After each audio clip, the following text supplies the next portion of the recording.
Muhammad kama barakta ala Ibrahim wa ala ali Ibrahim fil alamin innaka Hamidum Majid.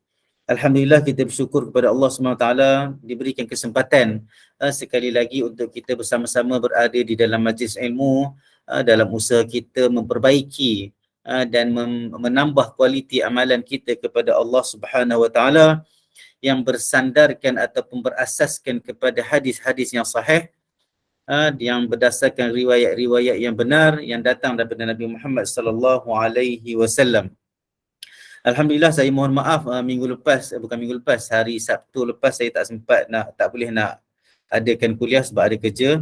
Hari ini alhamdulillah Allah bagi kita kesempatan untuk meneruskan lagi pembacaan kitab Al-Adhkar kita oleh Imam An-Nawawi, dan kita masih lagi berada di dalam bab ataupun perkara yang berkaitan dengan zikir-zikir selepas subuh. Zikir-zikir selepas subuh.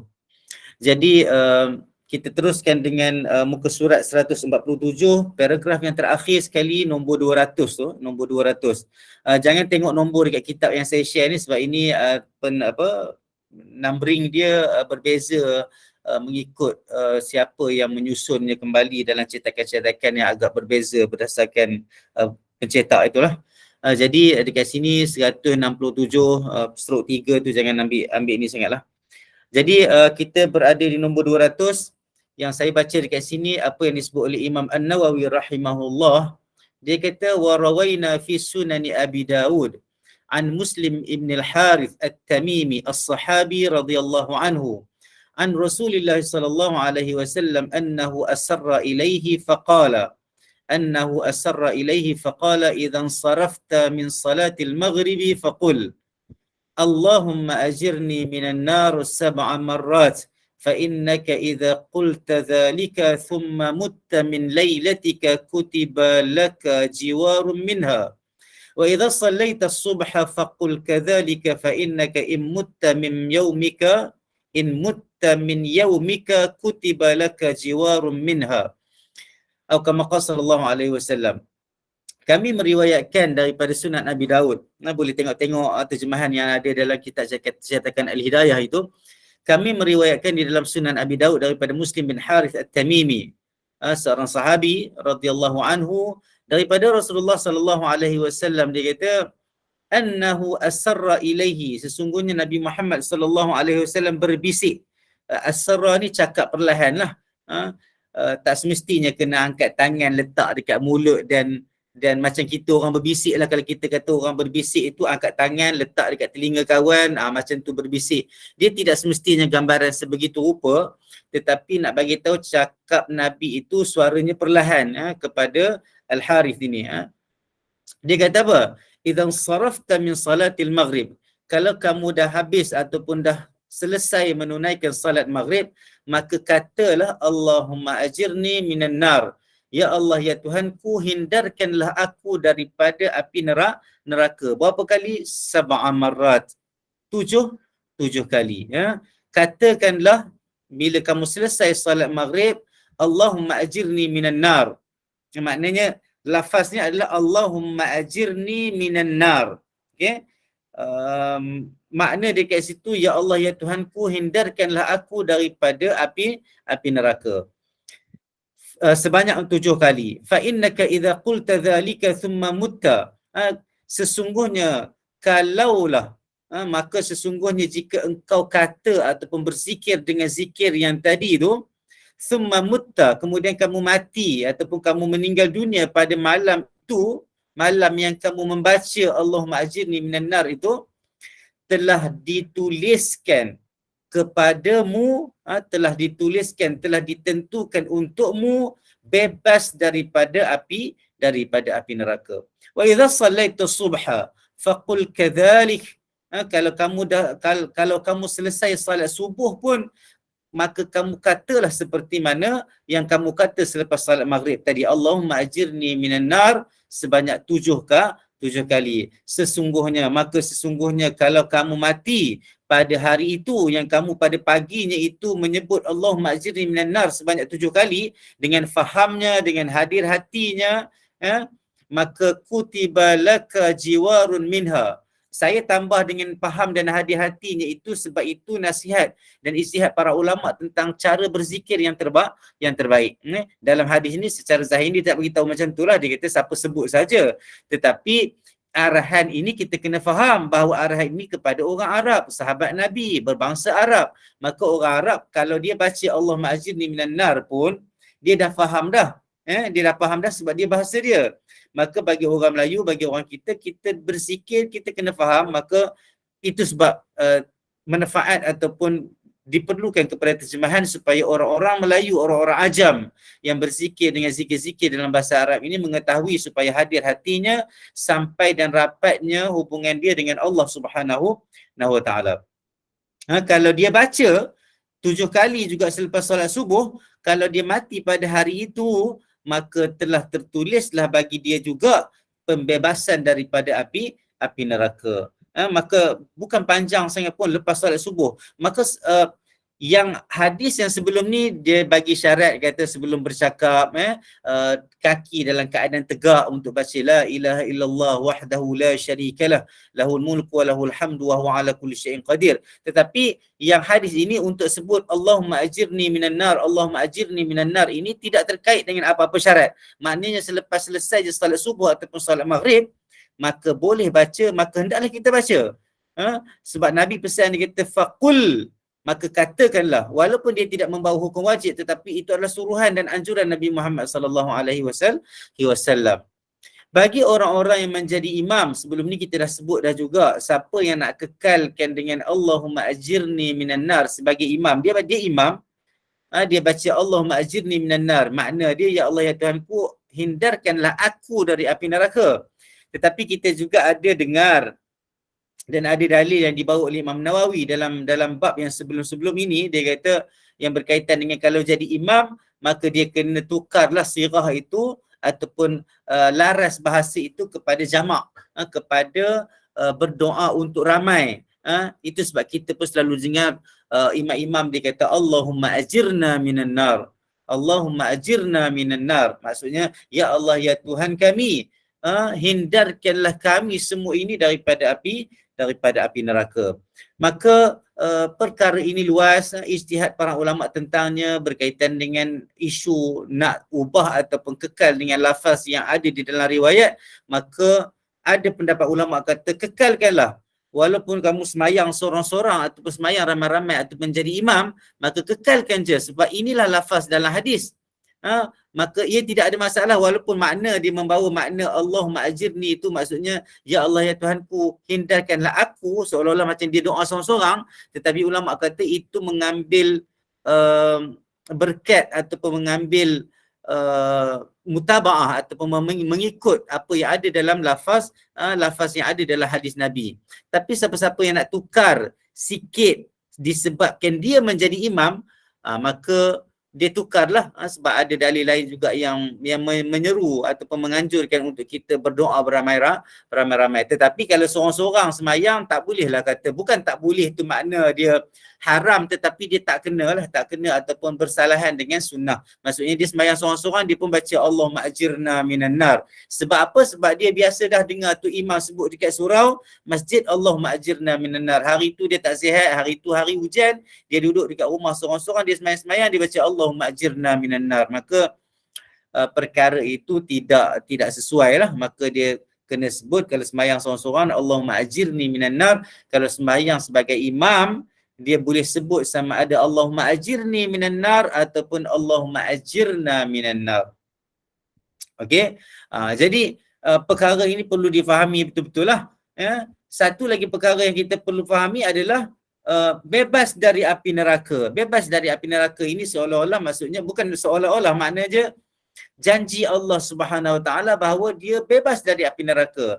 Tetapi ia juga selari ataupun lebih kurang tafsirannya dengan hadis-hadis yang lain kita jumpa sebelum ni, dakhalal jannah contohnya, masuk syurga. Kalau buat ni masuk syurga. Ataupun terhapus dosa-dosanya walaupun sebanyak buih di lautan contohnya. Kita dah sepakat dah bahawa maknanya itu adalah terhapus dosa-dosa kecil. Kalau bebas dari api neraka adalah bebas dari api neraka dengan sebab dosa-dosa kecil, maka dosa-dosa besar masih lagi ijma' para ulama memerlukan kepada taubat nasuha. Okey? Setakat ni tak ada soalan okey. InsyaAllah. Kita teruskan kepada hadis yang seterusnya. Hadis ini dikeluarkan oleh Imam Ahmad.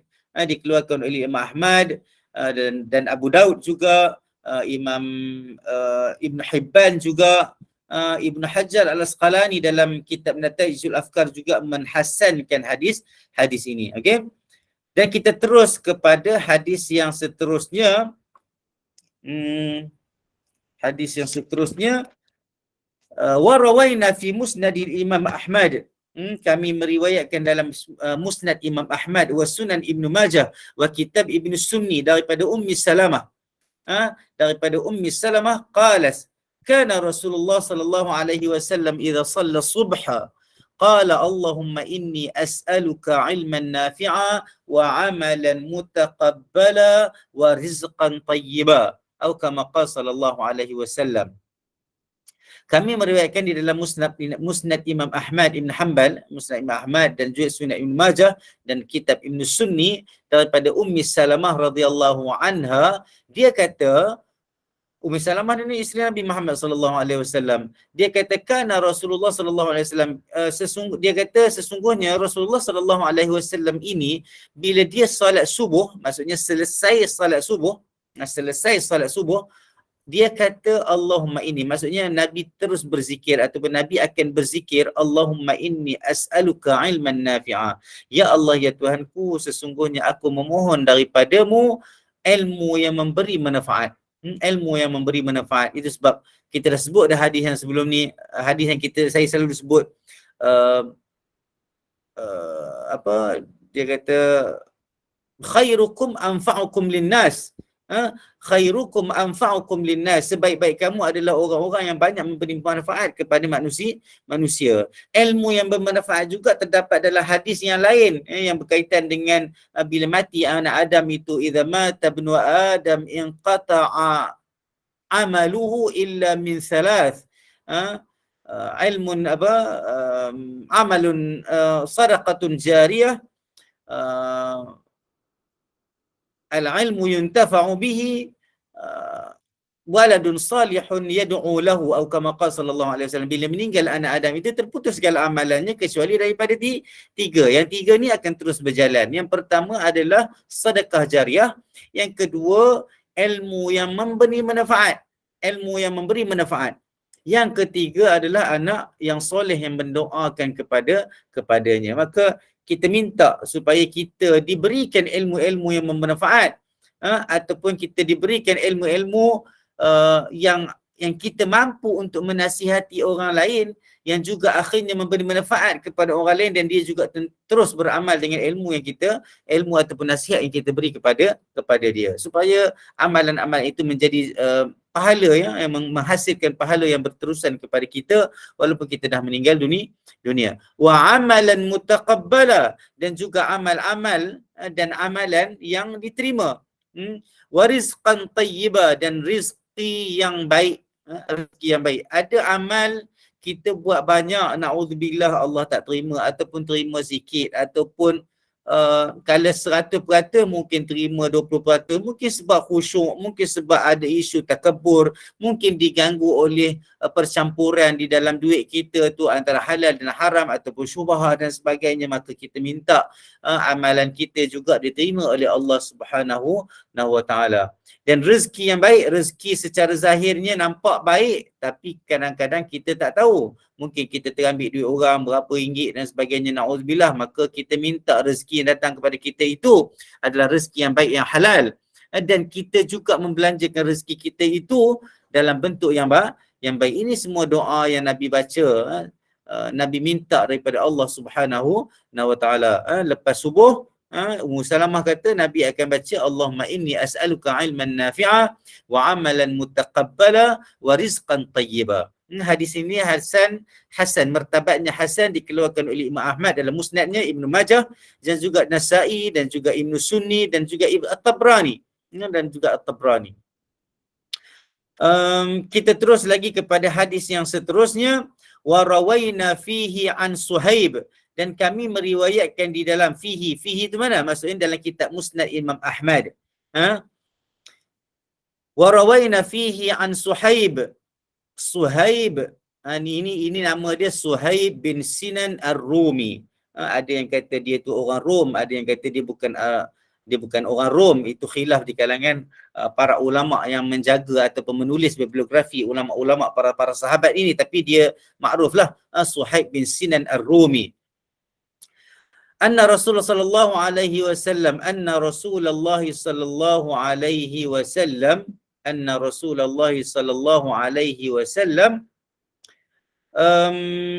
kana yuharriku shafatayhi ba'da salatil fajri. كان يحرك شفتيه بعد صلاة الفجر بشيء فقلت يا رسول الله ما هذا الذي تقول؟ قال اللهم بك أحاول وبك أصاول وبك أقاتل. Ataupun kita baca secara waqafnya, Allahumma bika uhawil wa bika usawil wa bika uqatil. Itu bacaan dia secara waqaf. Kalau nak baca Allahumma bika uhawilu wa bika usawilu wa bika uqatilu, boleh juga, tidak ada masalah. Ini doa yang kita jarang dengar. Memang boleh kata kita tak pernah dengar pun kalau dekat surau ke masjid ke, jarang sangat-sangat, ataupun kita tak pernah dengar. Tetapi martabatnya adalah sahih. Sebelum kita pergi kepada hadis itu sendiri, saya suka nak cerita sikit lah, kita kongsi sekurang-kurangnya kita dapat orang kata apa, bersama-sama dengan para sahabat, bersama-sama dengan karakter-karakter ataupun sifat-sifat para sahabat yang dikemukakan, yang diceritakan tentang mereka di dalam kitab-kitab, contohnya Isabah ila Ibn Hajar Al-Asqalani contohnya. Suhaib bin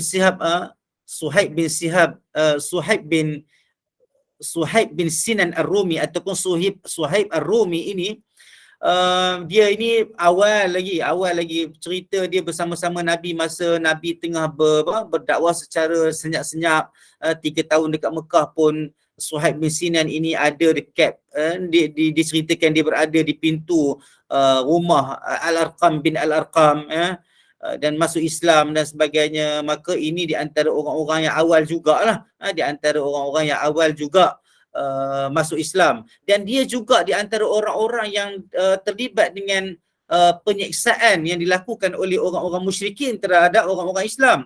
Mungkin disebabkan dia ni orang yang tidaklah kaya sangat, tapi adalah hartanya, tidaklah kaya sangat, ataupun orang yang mungkin tidak berapa kuat dari segi tubuh badannya, mungkin sebab diceritakan dalam kitab-kitab sejarah, orang-orang yang menjadi mangsa serangan-serangan atau penyiksaan orang-orang musyrikin Mekah ini adalah orang-orang yang mungkin mudah untuk mereka diseksa. Contohnya mungkin disebabkan kelemahan lah. Bukan ini satu aib, ini bukan satu aib.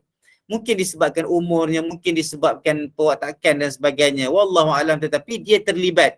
Dan juga tidak semua orang-orang yang diseksa itu, mereka tu adalah orang-orang yang lemah. Mungkin mereka ini kuat tetapi terlibat, kena juga siksaan daripada orang-orang musyrikin itu. Maka perkara ini kita tak kata para sahabat itu lemah dan sebagainya, tetapi lemah itu banyak-banyak konteksnya. Jadi mungkin dia itu tidaklah lemah sangat, tetapi yang menangkap dia tu ramai contohnya. Jadi mereka diseksa. Ada yang mungkin di kalangan orang-orang Islam pada ketika itu tua, yang pergi tangkap mereka untuk diseksa pun seorang je, tak ada masalah juga. Ada juga di kalangan mereka ini orang yang susah, orang yang miskin, orang kata apa, orang-orang yang beginilah di kalangan orang-orang Islam ini yang diseksa semasa dakwah Nabi Muhammad sallallahu alaihi wasallam di kota Mekah. Dan Suhaib bin Sinan Ar-Rumi ini juga di antara orang-orang yang diseksa pada zaman kota Mekah semasa dakwah Nabi Muhammad sallallahu alaihi wasallam secara senyap-senyap dan juga terang-terang sebelum berlaku hijrah ke Madinah. Dan di antara cerita yang Ibn Hajar Al-Asqalani cerita, ini hebatnya Suhaib bin Sinan Ar-Rumi ini. Hebatnya dia, Walaupun dia ini pernah diseksa, tetapi karakter seseorang itu berubah. Karakter seseorang itu membangun daripada dia diseksa, dia jadi kuat, dia jadi orang hebat. Jadi siapakah Suhaib bin Sinan Ar-Rumi ini? Apa yang diceritakan oleh Ibn Hajar Al-Asqalani dalam kitab dia Al-Isabah fi Tamyiz Bain As-Sahabah. Ini antara kitab yang masyhur dalam kitab menceritakan tentang bibliografi ulama-ulama para sahabat, para salafus salih. Tapi Isabah ini khusus kepada para sahabat. Dia kata bila Suhaib Ar-Rumi ini berhijrah, dia nak berhijrah ke kota Madinah, orang musyrikin Mekah ini ikut dan kejar. Fasuila, dan dia ditanya dan dia dipanggil oleh orang Quraisy, orang kafir Quraisy. Ya ma'asyar Quraisy. Dia dipanggil, maksudnya bila dia dikejar itu, dia dipanggil dan dia kata kepada orang Quraisy. Dia kata apa? Ya ma'asyar Quraisy. Ini orang yang pernah diseksa, mungkin terlibat juga dengan seksaan, dan dia menjadi kuat. Dia menjadi kuat. Allah bagi sesuatu perkara itu di antara banyak perkara yang kita tak tahu hikmahnya. Suhaib ini dia jadi kuat, dia jadi hebat. Dia berani bercakap dengan orang yang menyeksa dia dulu. Mungkin di antara mereka yang menyeksa dulu. Dia kata, ya ma'asyara Quraisy, inni min armakum. Maksudnya, hei orang Quraisy, dia kata, aku ini adalah orang yang bukan dicakap dalam bentuk bongkak dan takabur, tapi nak bagi tahu aku ni boleh memanah. Aku ni antara orang yang memanah. Orang yang boleh memanah, yang ada kemahiran untuk memanah. Wala tasiluna ilayya. Janganlah kamu tu sampai dekat dengan aku hatta armiyakum bikulli sahmin ma'i. Sehingga aku akan panah kamu dengan semua anak panah yang ada padaku. Thumma adribukum bisayfi. Kemudian aku akan pancung kamu dengan pedangku. Fa in kuntum turiduna mali dalaltukum alaihi. Kalau kamu nak harta aku akan tunjukkan di mana hartaku. Dan orang kafir Quraisy ini, itulah diceritakan di dalam ini, dia kata faradu fa'ahadahum wadallahum. Orang kafir Quraisy ini bila dengar nak harta, ditawarkan dengan harta, maka mereka tak jadi nak ikut Suhaib bin Sinan Ar-Rumi, dan Suhaib pun bagi tahu dekat mana harta dia berada di kota Mekah. Faraja'u fa'akhadhu malahu. Dan orang kafir Quraisy yang kejar Suhaib ini pun balik ke kota Mekah dan ambil harta yang Suhaib cerita tadi itulah. Dia bagi tahu dekat mana-manalah dekat kota Mekah. Falamma jaa ila Nabi sallallahu alaihi wasallam, bila Suhaib ini datang kepada Nabi Muhammad sallallahu alaihi wasallam, qala lahu, dan dia cerita kepada Nabi kata apa? Rabihal bay'. Ribhul bay'. Maksudnya itu adalah satu jual beli yang menguntungkan. Nak bagi tahunya, Suhaib bagi harta benda dia dan dia selesa dan aman berhijrah ke kota Madinah untuk teruskan usaha-usaha kerja dakwah dan menjadi seorang Muslim dalam orang kata apa, dalam setting negara Islam Madinah itu sendiri. Hijrah ke kota Madinah. Dan dengan sebab itu juga turun ayat Allah SWT, wa minan nasi may yashri nafsahu ibtigha'a mardatillah. Dan di antara manusia, Allah kata di antara manusia itu ada yang berjual beli nafsahu, jiwa dia, ibtigha', untuk mencari reda Allah Subhanahu wa taala. Ini di antara cerita Suhaib bin Sinan Ar-Rumi yang bila kita baca hadis dia, sesuai pula dengan apa yang Nabi doa. Dia riwayatkan hadis ini, dan apa doa Nabi di dalam hadis ini? Apa doa yang Nabi anjurkan kepada kita selepas kita solat fajar, selepas kita solat subuh? Apa dia? Sesungguhnya Rasulullah SAW, Suhaib kata sesungguhnya Rasulullah SAW dia menggerak-gerakkan ataupun mengkumak-kamikkan bibir dia, syafataihi. Maksudnya berkata-kata lah, dia tengok Nabi ni macam mengkumak-kamik mulut dia selepas solat fajar dengan sesuatu yang dia tak dengar. Kalau dia dengar, dia tak tanyalah Nabi lah. Tapi dia tak dengar. Tapi dia nampak Nabi baca. Faqultu ya Rasulullah. Aku kata, Suhaib pun kata, aku berkata dan bertanya kepada Rasulullah, ya Rasulullah, ma hadzal ladzi taqul? Apakah yang kamu baca itu? Apakah yang kamu baca ni? Selepas solat subuh tadi. Qala Allahumma bika uhawil. Ya Allah, ya Tuhanku, denganmu aku uhawil. Aku berusaha, aku di dalam makna dekat sini dia kata uhawil, dia kata dengan kekuatan dan kekuasaan yang ada padamu, aku merawat diriku, aku berusaha untuk menjaga diriku. Ada Imam Baihaqi dia kata makna dia aku memohon, wa bika uhawil, denganmu aku memohon, denganmu aku memohon, meminta pertolongan. Wa bika usawil, dan dengan kamu juga, dengan engkau juga ya Allah aku bertahan. Aku bertahan.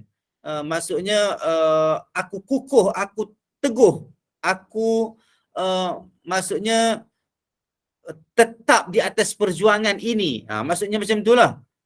Wa bika usawil wa bika uqatil, dan denganmu juga, dengan sebab engkau juga ya Allah aku berperang, aku mempertahankan Islam, aku berjihad, dan aku bertembung dengan musuh pun dengan sebabmu juga ya Allah. Itulah yang Nabi doa kepada Allah SWT selepas salat fajar. Maknanya kita ni kalau kita nak ikut Nabi, kita doa jugalah dengar doa ini walaupun kita tak pernah pun dengar doa ini. Dan itulah di antara tujuan kita belajar banyak doa-doa yang kita dah biasa dengar, dan bila kita belajar kita tahu inilah dalil kepada doa kita. Ada juga doa-doa yang kita tak pernah belajar dan hari ini kita jumpa dan inilah dalilnya, maka kita boleh tambah lagi untuk kita upgrade amalan-amalan zikir kita selepas solat subuh contohnya, dan kita akan belajar banyak lagi zikir-zikir dalam konteks-konteks yang lain, kehidupan seharian kita. Allahumma bika uhawil wa bika usawil wa bika uqatil. Diriwayatkan oleh Imam Ahmad, Ibn Sunni, Ad-Darimi juga, Ibn Hibban, dan juga Ibn Hajar Al-Asqalani juga sebut perkara ini, sebut hadis ini, mentakhrijkan hadis ini di dalam kitab Nata'izul Afkar. Dan Imam Nawawi dia kata apa, wal ahadith bima'na ma dzakartuhu katsira, dan hadis-hadis dengan makna, maksudnya di sana ada banyak lagi riwayat-riwayat yang datang dalam bab menyatakan zikir selepas subuh, walaupun lafaznya sedikit berbeza tetapi maknanya mungkin lebih kurang sama. Bima'na, dia kata bima'na ma dzakartuhu katsira, dengan makna yang aku sebut tadi, banyak lagi hadis-hadis lain. Wa sayati fil bab al-ati min bayanil azkar, dan akan datang di dalam bab yang akan kita baca nanti ini, penerangan-penerangan tentang zikir-zikir allati tuqal, yang disebut pada awal hari, maksudnya pada waktu pagi sehingga tengah hari itu. Ma taqirru bihil uyun, yang membuatkan dia kata apa, taqirru bihil uyun ni makna dia kami meriwayatkan daripada Abu Muhammad Al-Baghawi. Ini dia tak terjemah ni sebenarnya.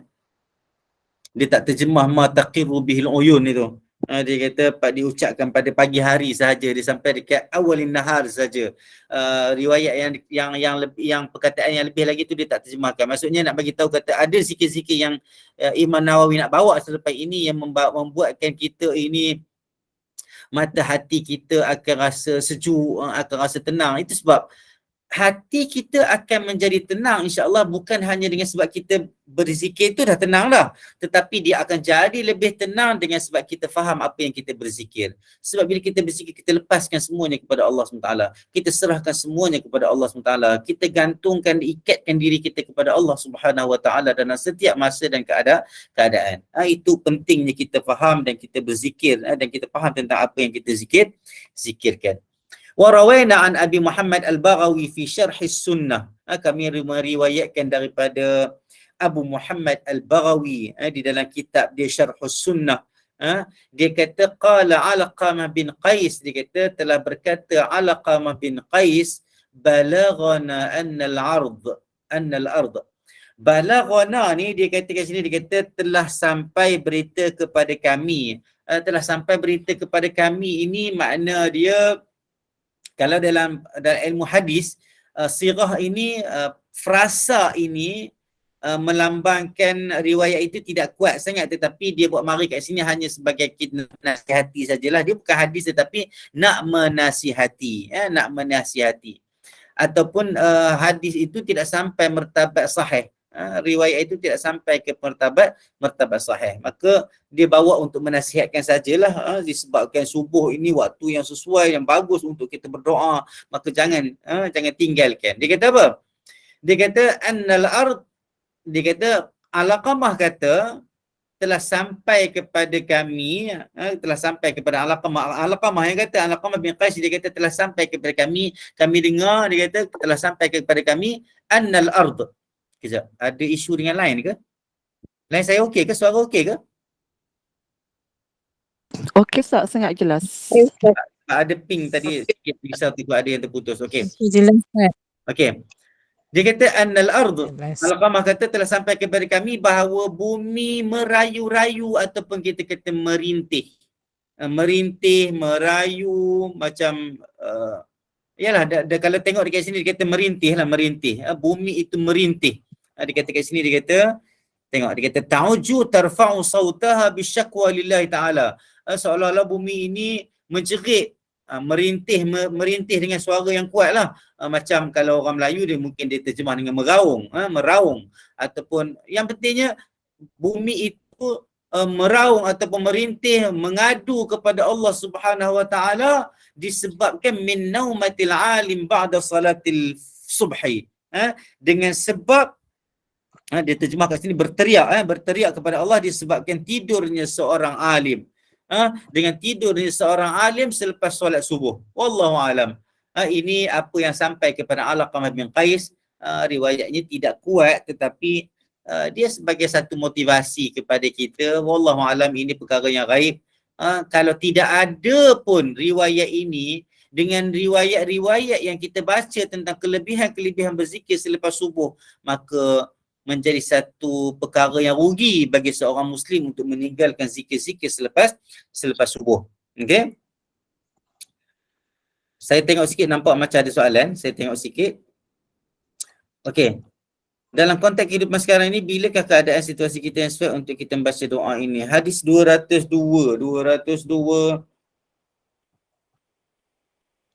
Kalau tengok dekat sini memang dia bagi tahu dalam, okey, hadis 202 ni memang konteks ni adalah lepas subuh dan kita masih lagi berada di dalam bab selepas subuh, zikir selepas subuh.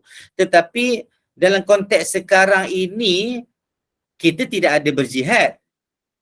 Tetapi segala perkara yang kita minta, yang Nabi minta itu sesuai je sebenarnya dalam konteks sedia ada. Yang konteks sekarang ni contohnya kita uhawil dengan namamu aku berusaha.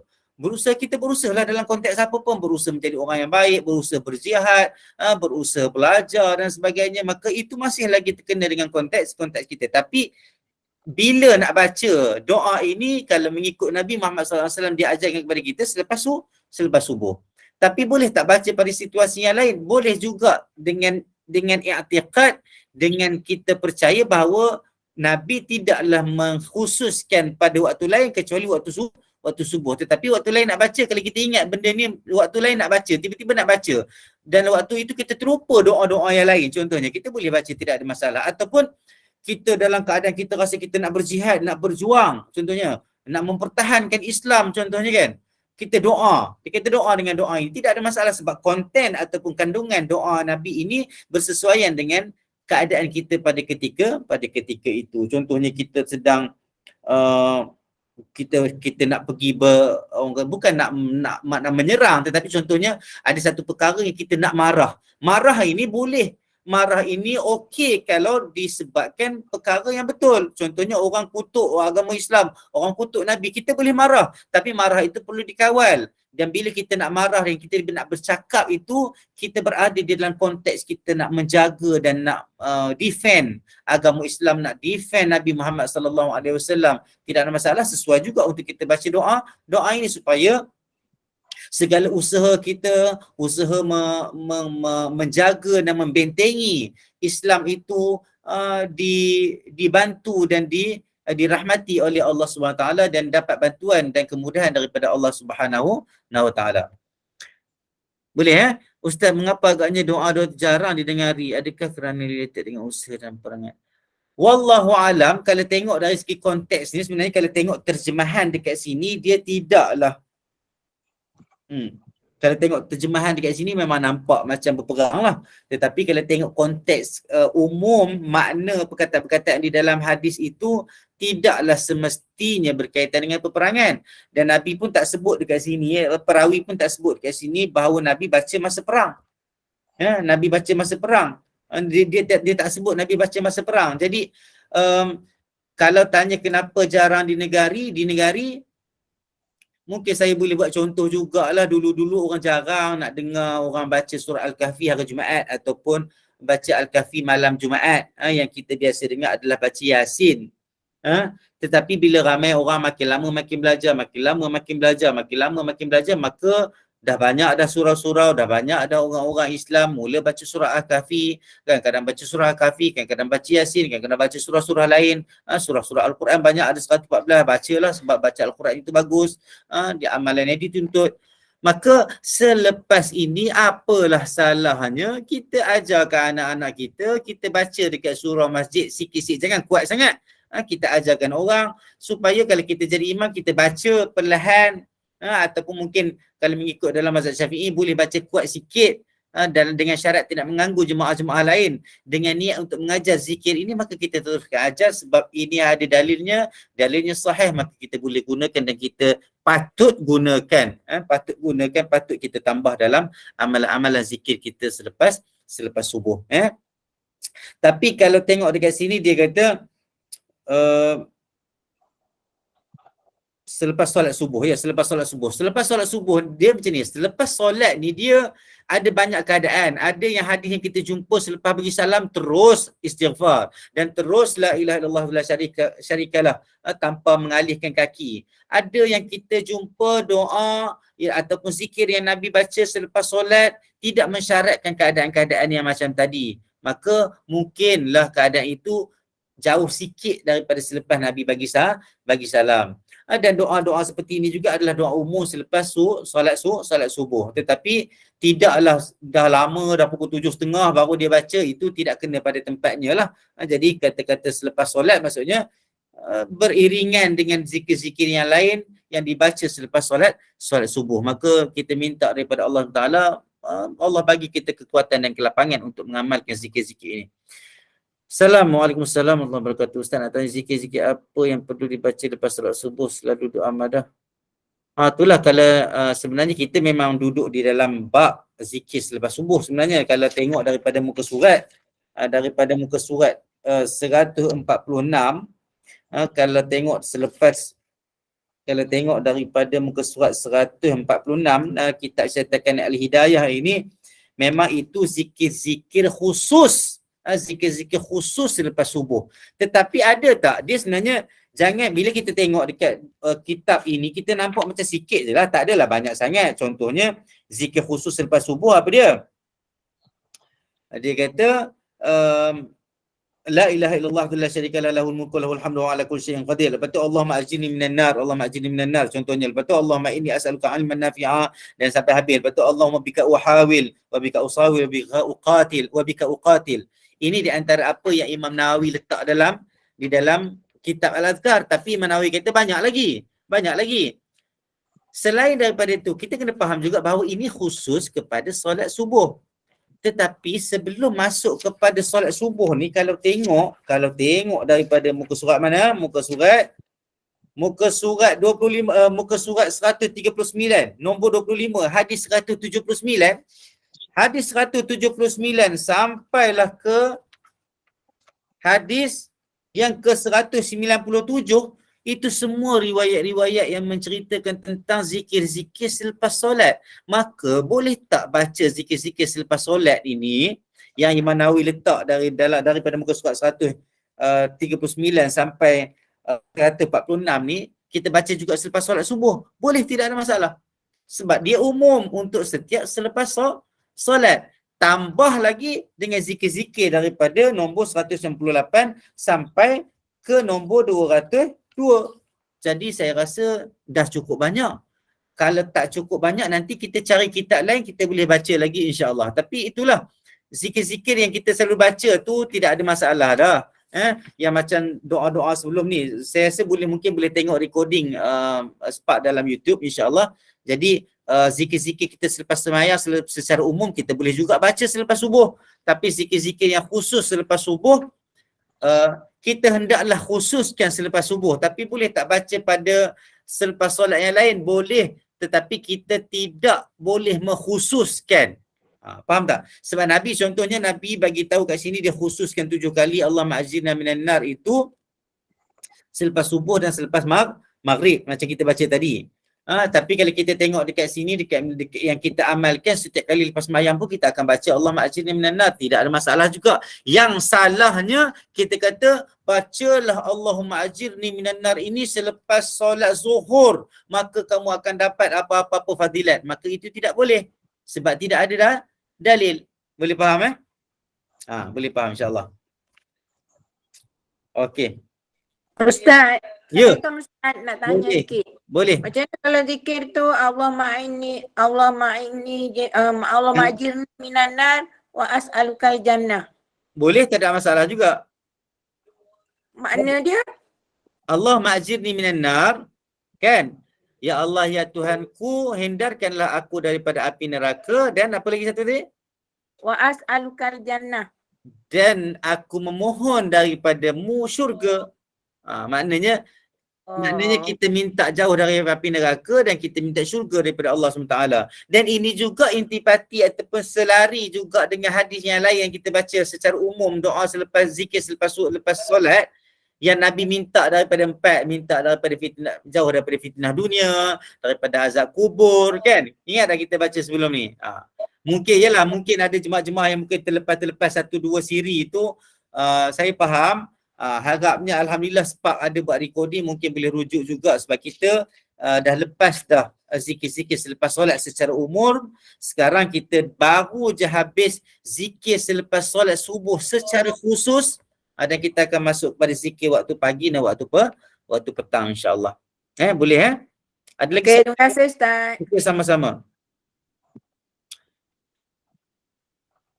Saya pun kena nak tengok kat sini ada banyak nasihat yang diberikan oleh pengarang kitab ini dia ada sebut jugalah. Dia ada sebut juga sekarang ni kita ni banyak kita kena tidur awal sebenarnya. Banyak ini benda ni sebenarnya jadi kepada ramai orang, cabaran kepada ramai orang dengan sebab banyak kerjanya ataupun mata tak mengantuknya, macam-macam lah. Tetapi hakikatnya tidur awal itu satu amalan yang bagus, bangun pagi itu satu amalan yang bagus. Kita tidur lambat, kita bangun awal, tidur tak cukup akan kacau sistem badan kita. Tetapi kalau kita bangun lambat, kita lebuh subuh, itu mengundang dosa. Maka kita kena cuba untuk ubah setting kehidupan kita supaya kita boleh tidur lah paling lewat mungkinlah pukul 11 kan contohnya. Tu pun rasanya macam susah. Tetapi hakikatnya begitulah. Yang pentingnya nak kena bangun subuh awal sebab kita nak kejar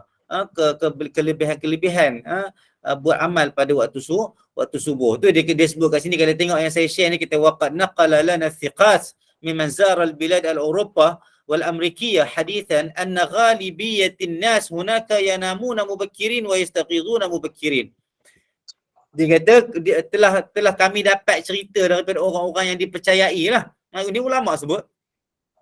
Dia kata yang melawat negara-negara barat dan negara-negara barat dan Amerika Syarikat dan Amerika, maksudnya bukan nak memuji tetapi perkara yang betul, perkara yang baik itu kita kena sebut lah. Kita kena sebut anna ghalibatin nas, sesungguhnya majoriti orang dekat sana akan tidur awal dan mereka akan bangun awal. Mereka tidur awal dan mereka akan bangun awal. Wallahu alam tempat lain ke tak, tapi saya ada sedikit pengalaman lah masa duduk kerja-kerja itu dekat UK kan. Kita tengok memang sebenarnya pekan mereka ini, bandar mereka ini, saya wallahu alam tempat lain tetapi saya duduk dulu dekat Norwich. Memang pukul 5 lebih, pukul 6 tu bandar dia akan lengang. Bandar dia akan lengang. Tak ada dekat sana night market ke apa ke, wallahu alam dekat tempat lain, wallahu alam saya tak tahu. Tetapi apa yang saya tengok dekat sana memang tak ada. Jadi pukul 5, pukul 6 tu pekan dia dah mula habis. Dia punya kafe-kafe dia pun dah mula nak tutup dah. Jadi mereka punya kehidupan malam ini tidak banyak. Mereka tidak ada banyak kehidupan malam mereka. Kita berbeza kita dekat sini lepas dalam pukul 3 pukul 4 tu dah mula dah pasal malam, pekan sehari dan sebagainya. Waktu maghrib tu lah paling ramai orang sambil-sambil waktu balik dari kerja dan sebagainya kan. Lepas tu sampailah malam melepak kedai mamak dan sebagainya sampai pukul 1 2 pagi dan tidur lambat dan subuh pun jadi lambat, ataupun bila bangun subuh kita tak sempat nak kejar waktu yang fadilat berzikir itu banyak, iaitu selepas waktu subuh. Itu sebagai satu peringatan untuk diri saya sendiri juga dan juga kepada kita semua. Semoga Allah bantu kita untuk dapat bersama-sama kejar dan rebut peluang untuk berzikir pada waktu-waktu yang mempunyai kelebihan yang banyak dan besar ini, insya-Allah. Okey, kita terus masuk kepada bab yang seterusnya, iaitu bab zikir-zikir pada waktu pagi dan petang. Babu ma yuqalu 'inda as-sabah wa 'inda al-masa'. Ya, bab yang menyatakan apa yang disebut atau dizikirkan pada waktu subuh, pada waktu pagi, bukan subuh, waktu pagi dan juga waktu petang. I'lam anna hadzal bab wasi'un jiddan. Ketahuilah bahawa bab ini luas dibandingkan dengan bab-bab lain lah, sebab zikir umum kan waktu pagi dan waktu petang. Pagi ke petang tu saja pun katakanlah pukul 7, 8, 9, 10, 11, 12, 1, 2, 3, 4, 5, 6 kan, 7, ada 12 jam separuh hari kita tu kan. Kalau malam ini mungkin sikit sebab kita dah makan untuk dah pakai untuk tidur hampir 6 jam ataupun 5 jam. Maka siang hari ini waktu yang banyak. Tu dia kata bab ini pada menyatakan bab ini dia luas. Dia kalau nak bandingkan dengan bab lain, dia luas bab ini. Dan aku menyebut sedikit insya-Allah sedikit secara ringkas dalam kitab ini akan memaparkan sejumlah ringkasnya sahaja. Faman wuffiqa lil amal bikulliha, siapa-siapa yang boleh beramal dengan keseluruhannya apa yang saya bawa di dalam kitab ini, dia kata fahiya ni'matun wa fadlun minallahi ta'ala alaihi wa tuba lahu. Itu adalah nikmat daripada Allah SWT dan kelebihan yang Allah bagi kepada orang-orang yang sebegini, dan maka baiklah dia di sisi Allah Subhanahu wa Ta'ala, dapatlah kebaikan di sisi Allah Subhanahu wa Ta'ala. Sebab kita tengok kadang-kadang ada orang masa banyak tapi tak sempat berzikir. Ada orang kita tengok masa dia sikit, sentiasa sibuk je tetapi dia sempat berzikir. Maka itulah yang dikata tadi, siapa yang diberikan kebolehan dan peluang untuk beramal dengan semuanya, maka itu ada satu nikmat dan kelebihan daripada Allah Subhanahu Wa Taala. Wa man ajiza an jami'iha, kalau siapa-siapa yang tak mampu nak buat semuanya, falyaqtasid min muqtasaratiha ala ma syaa. Maka dia pendeklah, ambillah yang pendek-pendek, ambil yang sikit-sikit yang dia mampu baca, dia mampu buat, dia mampu amalkan secara konsisten daripada ringkasan-ringkasan yang dibawa di dalam kitab-kitab yang dalam kitab ini. Masya'a walau kana zikran wahidan, ambillah walaupun satu zikir. Zikir pagi dan petang ni banyak sangat-sangat, nanti kita akan tengok, tapi ambillah satu kalau kita tak mampu nak ambil semua.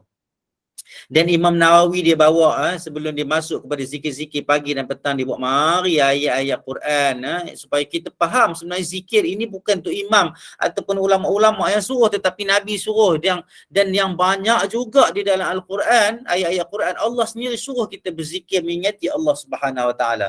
Dan Nabi Imam Nawawi dia kata apa? Dan asal di dalam bab ini, di dalam Quran Al-Aziz, dalam Quran dia kata adalah kata-kata ataupun firman Allah Subhanahu Wa Taala yang berbunyi a'udzubillahi minasyaitonir rajim wasabbih bihamdi rabbika qabla tulu'i syamsi wa qabla ghurubiha, dan bertasbih dan bertahmidlah kepada Tuhanmu sebelum terbit matahari dan selepas terbenamnya matahari. Makna dia dekat sini nak cerita itukah dua waktunya? Tidak, maksudnya sepanjang harilah berzikir sepanjang hari.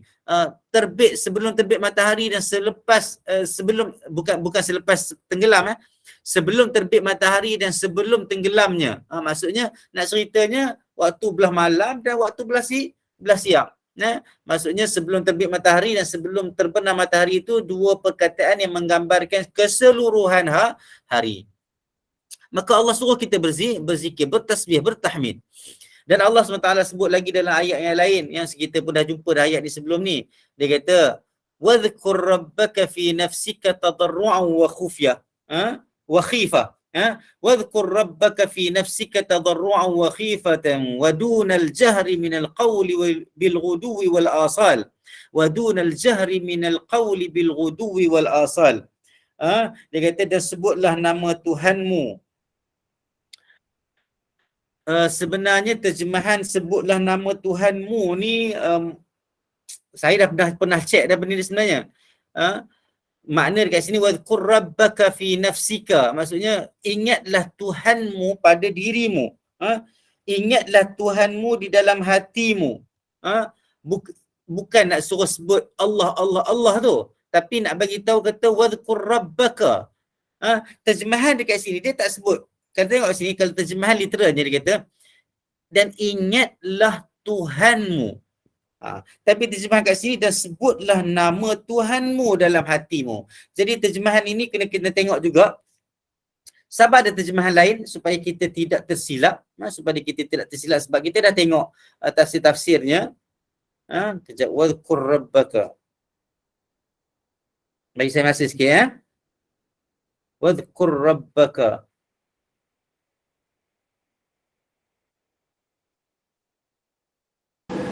Okay. Dan sebutlah serta ingatlah akan Tuhanmu. Kalau tengok Abdullah Basmih dalam terjemahan pimpinan Ar-Rahman contohnya, dia tak terjemah dengan dan sebutlah nama Tuhanmu. Cumanya setelah kita tak pasti cetakan Kitab Hidayah ni adalah diambil daripada cetakan Indonesia ataupun memang orang Melayu yang terjemah, wallahu alam, tetapi alhamdulillah kita boleh telusuri dan kita boleh analisa sendiri. Dan kita boleh membandingkan. Jadi terjemahan yang sesuai, yang saya rasa wajar, yang lebih sesuai adalah dan sebutlah serta ingatlah. Itu terjemahan dia. Dan sebutlah dan ingatlah Tuhanmu dalam hatimu. Itu terjemahan dia. Dia tak sebut tentang sebutlah nama Tuhanmu, tidak. Maka dekat sini kita tengok. Dan sebutlah dan ingatlah dan dia kata apa, dan sebutlah dan ingatlah Tuhanmu. Sebut ini dia kembali kepada tafsiran ayat ni dengan tafsiran ayat Quran dan hadis lah. Sebut nama Allah SWT untuk kita bertawassul, minta doa daripada menggunakan nama-nama Allah yang maha baik, yang maha bagus. Lepas tu fi nafsika, di dalam hatimu, di dalam diri kamu, tadarru'a, dengan rasa apa? Dengan rasa rendah diri dan dengan perasaan takut. Dan tidak pula dengan suara yang kuat. Tidak pula dengan suara yang kuat. Ini yang dalil kita sebut tadi sebelum ni, doa tidak perlu kepada doa dengan nada yang kuat, dengan suara yang kuat. Sebab Allah SWT larang benda tu. Bila kena ingat Allah Taala? Bil ghuduwi wal asal. Bil ghuduwi wal asal, pada waktu pagi dan waktu petang. Al asal ini orang ahli bahasa dia kata ma bainal asr wal maghrib. Di antara asar dan maghrib itu asal. Ghudu ini belah siang lah, hari siang. Asar dan maghrib itu belah petang dah, nak bawa ke malam. Dalam ayat yang lain Allah sebut kata apa? Allah kata apa? Wala tatrudil ladzina yad'una rabbahum bil ghadati wal 'ashiyyi yuriduna wajha. Ayat ini diturunkan kepada memberi teguran ataupun mengarahkan Nabi Muhammad sallallahu alaihi wasallam supaya dia tidak melayan kehendak orang kafir Mekah, kehendak orang kufar dan musyrik, yang mana mereka ini diriwayatkan, contohnya dalam tafsir At-Tabari contohnya, dia kata Nabi masa tu dia duduk dengan Suhaib bin Sinan Ar-Rumi tadi yang kita dah sebut tentang individu ini, Ammar bin Yasir, Bilal bin Rabah, Khabbab Al-Arith. Ini di antara sahabat Nabi yang diceritakan duduk pada ketika itu dengan Nabi Muhammad SAW. Mereka sedang duduk. Mereka ni di kalangan orang-orang yang susah lah. Di kalangan orang-orang, bukan orang susah, orang-orang yang mungkin dah tua daripada ketika itu. Du'afa muslimin. orang-orang yang lemah sikit lah dalam kalangan orang Islam, lemah dari segi tubuh badan lah mungkin dekat situ bukan lemah dari segi iman. Tidak pernah disebut tentang para sahabat lemah iman, tidak, tetapi dari segi mungkin susuk tubuh fizikalnya agak lemah sikit berbanding dengan yang lain. Jadi kalangan para sahabat, mereka ini duduk, Nabi duduk dengan mereka ini, Suhaib, Ammar, Bilal dengan Khabbab ini duduk. Lepas tu marral mala' min Quraisy, orang-orang pembesar-pembesar Quraisy datang lalu di sisi Nabi Muhammad SAW dan bersama-sama dengan 4 orang sahabat ini. Dan orang kafir Quraisy ini, orang kufar Quraisy ini seolah-olah macam mengejek, sinis. Dia kata, lebih kurang saya simplifykan, dia kata, kamu sanggup ke nak duduk, dia kata kat Nabi Muhammad SAW, kamu sanggup ke nak memiliki orang Islam yang sebegini sebab mereka ini lemah dan sebagainya kan. Jadi lepas tu mereka kata kat Nabi, mereka offer kepada Nabi, kalau kamu halau mereka, maksudnya kamu tak duduk bersama-sama dengan orang-orang yang macam tadi tu, yang Suhaib, Ammar, Bilal dengan Khabbab ini, orang kafir Quraisy ni kata kat Nabi. Dia kata kalau kamu tak duduk dengan orang-orang yang susah ni, orang-orang yang lemah ni, kami akan ikut cakap kamu, kami akan ikut agama kamu. Ini orang kafir kata kepada Nabi. Nak suruh Nabi tak berkawan dengan orang-orang yang lemah ini, di kalangan orang-orang Islam ini. Maka Allah Subhanahu Wa Taala berpesan dan menurunkan ayat ini, wala tatrudil ladina yad'una rabbahum bil ghadati wal 'ashyi yuriduna wajha. Dan jangan kamu halau dan jangan kamu usir orang-orang yang sentiasa berdoa kepada Allah Subhanahu Wa Taala, berzikir kepada Allah Subhanahu Wa Taala siang dan malam, dan mereka itu hanya nak kepada Allah Subhanahu Wa Taala. Jangan kamu usir mereka. Maksudnya jangan kamu dengar bisikan-bisikan ataupun pelawaan ataupun offer, tawaran-tawaran daripada orang kafir Quraisy itu untuk kamu mengusir mereka-mereka ini yang sentiasa berzikir dan mengingati Allah Taala, yang mereka sentiasa berdoa yang menginginkan Allah Subhanahu Wa Taala semata-mata. Jadi ini nak bagi tahu tentang kelebihan orang-orang yang berzikir. Kelebihan orang-orang yang berzikir. Lepas tu qala Allah Ta'ala, Allah Ta'ala sebut lagi dalam ayat yang lain, fi buyutin adhina Allahu an turfa'a wa yudhkara fiha ismuhu yusabbihu lahu fiha bil ghudwi wal asal rijalun la tulhihim tijaratun wala bai'un an dhikrillah. Di rumah-rumah Allah yang diizinkan oleh Allah Subhanahu Wa Ta'ala untuk diangkat suara di azan, wa yuzkara fiha ismuhu, disebut nama-namanya, disebut padanya nama Allah Subhanahu Wa Taala, yusabbihu lahu, dan mereka sentiasa bertasbih kepadanya di dalam tempat itu, di dalam rumah-rumah Allah itu, pada waktu pagi dan petang, pada waktu siang dan malam. Rijalun la tulihihim tijaratun wala bai'un an dzikrillah. Mereka ini lelaki-lelaki, pemuda-pemuda yang tidak melalaikan mereka segala kerja-kerja bisnes mereka, kerja-kerja perniagaan mereka, tidak melalaikan mereka proses jual beli, kerja-kerja jual beli mereka itu tidak melalaikan mereka, tidak mengalpakan mereka daripada mengingati Allah Subhanahu Wa Taala. Dan Allah Taala sebut lagi dalam ayat yang lain, inna sakharnal jibala ma'ahu yusabbihna bil 'ashyi wal ishraq.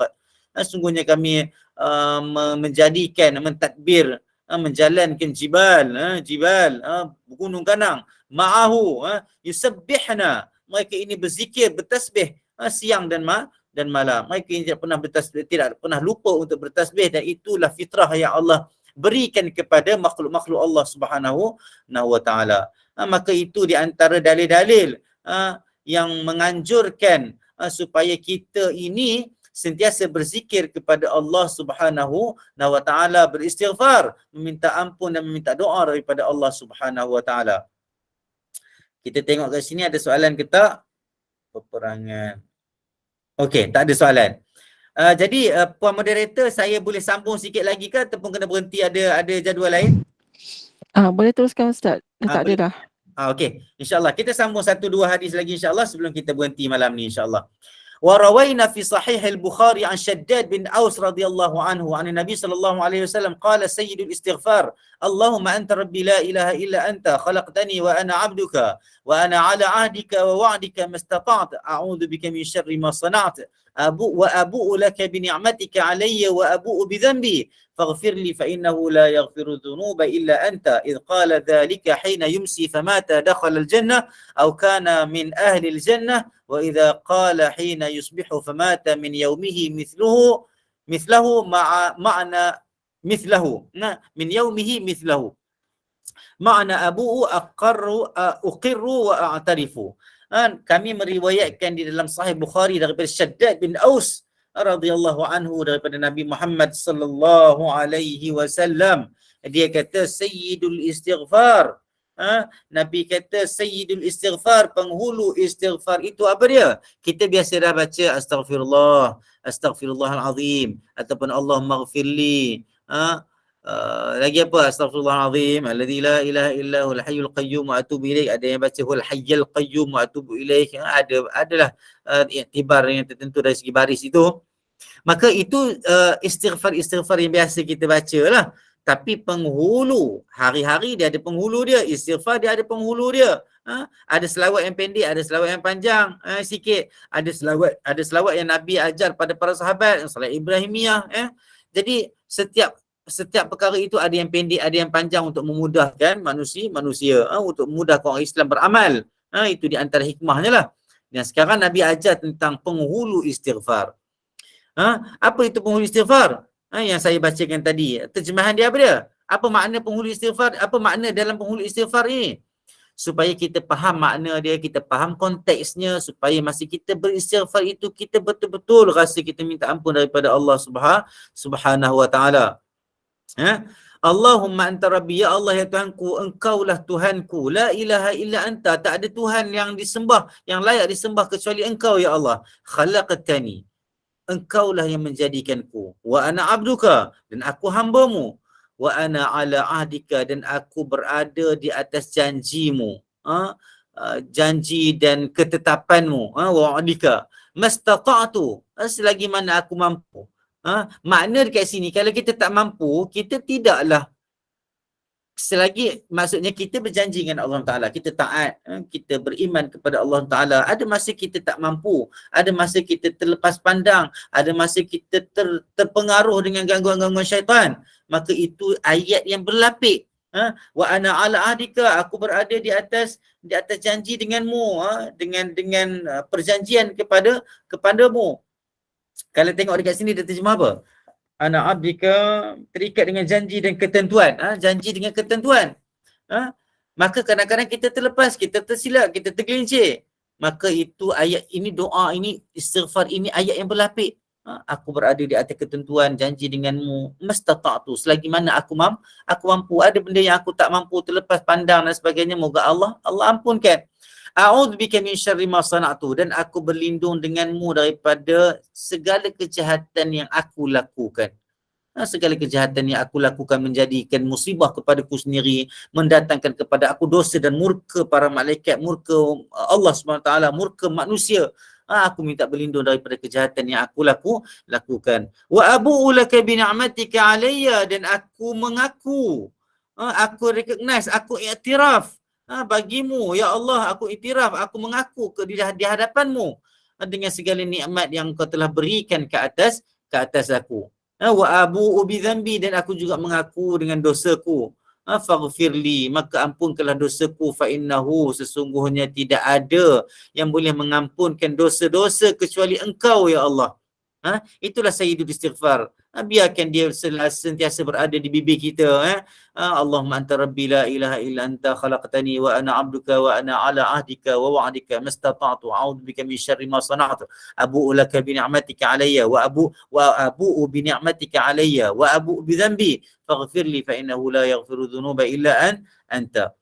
Nabi kata, kalau siapa-siapa baca bila dia petang, waktu belah petang lah, dan dia meninggal, dia akan masuk syurga, ataupun dia merupakan ahli ahli syurga. Wa idza qala hina yusbih, kalau dia menyebut benda ni sayyidul istighfar, dia tak bagi tahu berapa kali. Nabi tak bagi tahu berapa kali, maksudnya sekali pun okey, banyak kali lebih bagus. Tapi tidak ada ketetapan tentang jumlah. Maka ini sayyidul istighfar. Dan kalau dia sebut waktu pagi, kemudian dia mati pada hari itu, mislahu, sama juga, maksudnya dia akan masuk syurga ataupun dia adalah ditulis di kalangan ahli syurga. Abu tu maknanya dia aku bersaksi, aku mengaku dan aku itu sebab pengakuan kita, iktiraf kita di hadapan Allah SWT dengan dosa yang kita buat itu menggambarkan kita itu tawaduk, kita itu merendah diri kepada Allah SWT berbanding dengan orang yang tidak mengaku tentang dosa yang dia buat, maka itu adalah satu bongkak dan takabur di hadapan Allah SWT. Maka Allah mengajar kita untuk tidak takabur dan bongkak di hadapan Allah SWT di dalam konten ataupun kandungan sayyidul istighfar ini mengajarkan kita tentang perkara itu. Hadis ini diriwayatkan oleh Imam Al-Bukhari rahimahullah dalam kitab Ad-Da'awat, juga Imam At-Tirmidzi dan Imam An-Nasa'i. Okey. Kita tengok kalau ada soalan sebelum kita pergi kepada hadis yang lain. Okey. Hadis yang seterusnya Imam Nawawi dia kata apa? Wa rawaina fi sahih Muslim an Abi Hurairah radhiyallahu anhu qala Rasulullah sallallahu alaihi wasallam man qala hina yusbihu wa hina yumsi subhanallahi wa bihamdihi sorry ya mi'at marrah lam ya'ti ahadun yawmal qiyamati bi afdala mimma ja'a bihi illa ahadun qala mithla ma qala aw zada alayhi.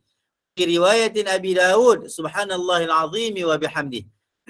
Atau kama qala sallallahu alaihi wasallam.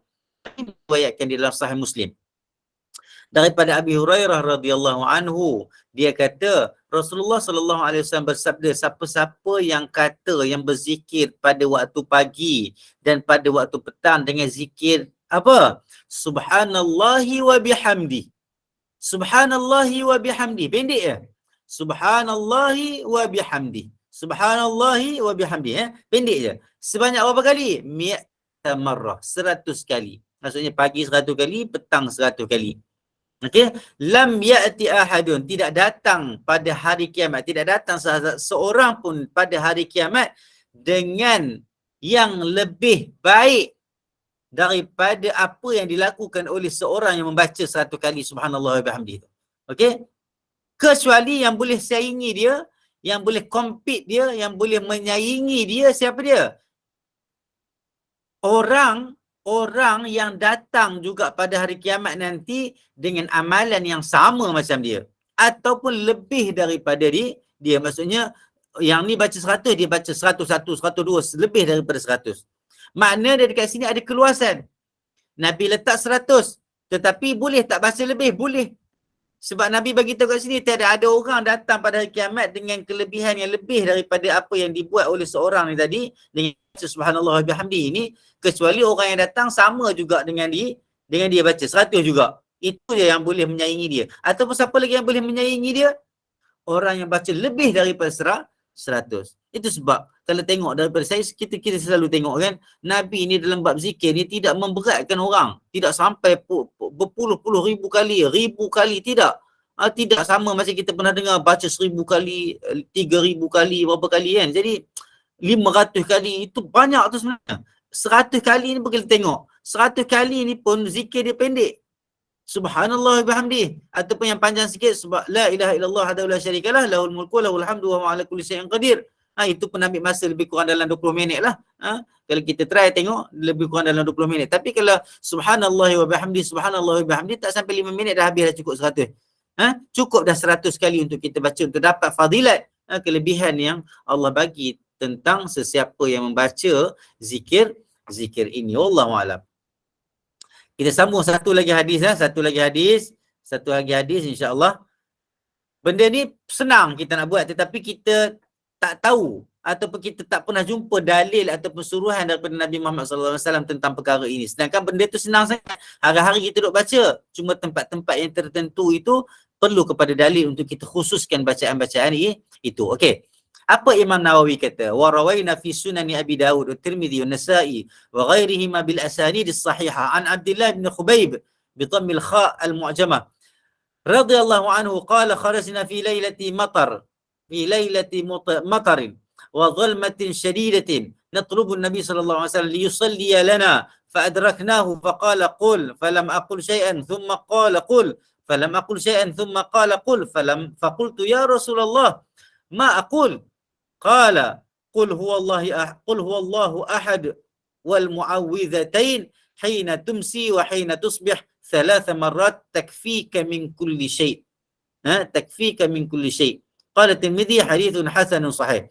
Okey, daripada kami meriwayatkan di dalam Sunan Abi Daud, Tirmizi, An-Nasai dan selain daripada mereka itu dengan sanad yang sahih daripada Abdullah bin Khubaib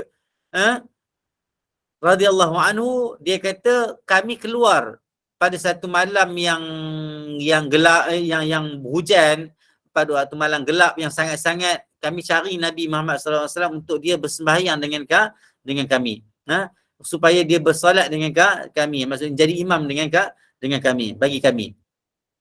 Dan kami pun jumpalah dia. Kami pun jumpa dia. Faqala, dan Nabi kata apa? Faqul falam aqul syai'an. Nabi kata baca. Qul ni makna dia bukan kata, maksudnya bacalah. Kalau bacalah biasanya kita kata iqra.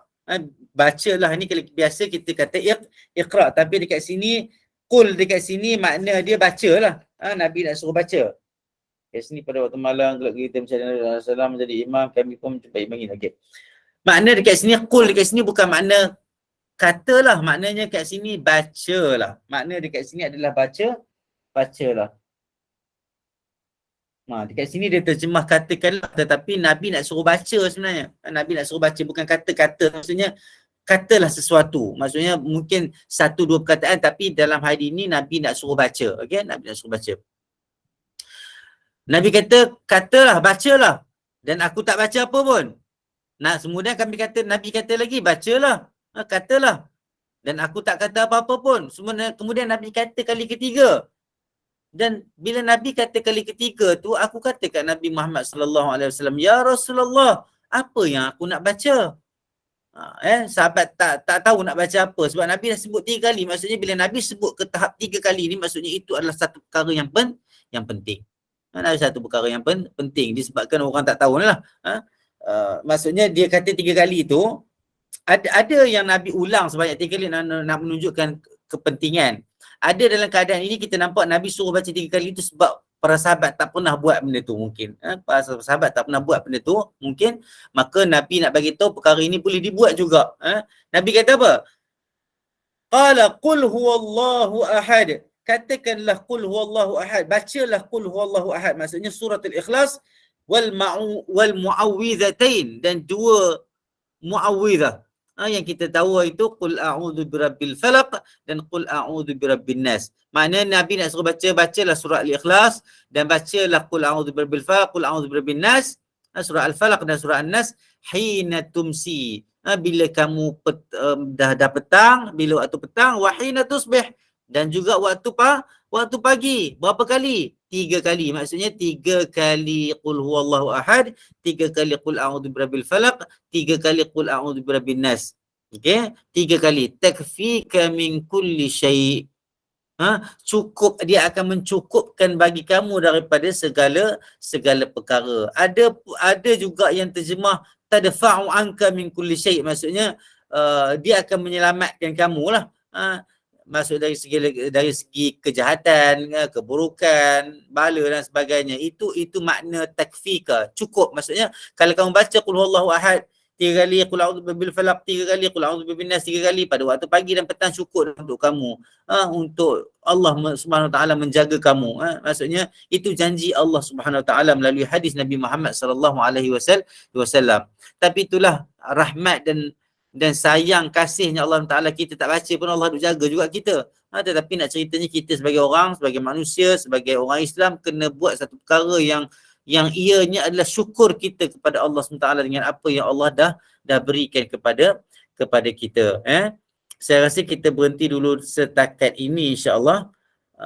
Soalan pun tak ada, alhamdulillah. Soalan lepas-lepas tu saya minta maaf, banyak juga hutang saya kepada tuan-tuan dan puan-puan untuk saya jawab. InsyaAllah kalau ada rezeki kita jumpa lagi insya-Allah. Aqul qauli hadza wa astaghfirullah li wa lakum wa lisailil muslimina wal muslimat. Rabbana atina fid dunya hasanah wa fil akhirati hasanah wa qina adzabannar. Wa sallallahu ala sayyidina Muhammad wa ala alihi wa sahbihi wa sallam. Subhana rabbika rabbil izzati amma yasifun wa salamun alal mursalin walhamdulillahi rabbil alamin.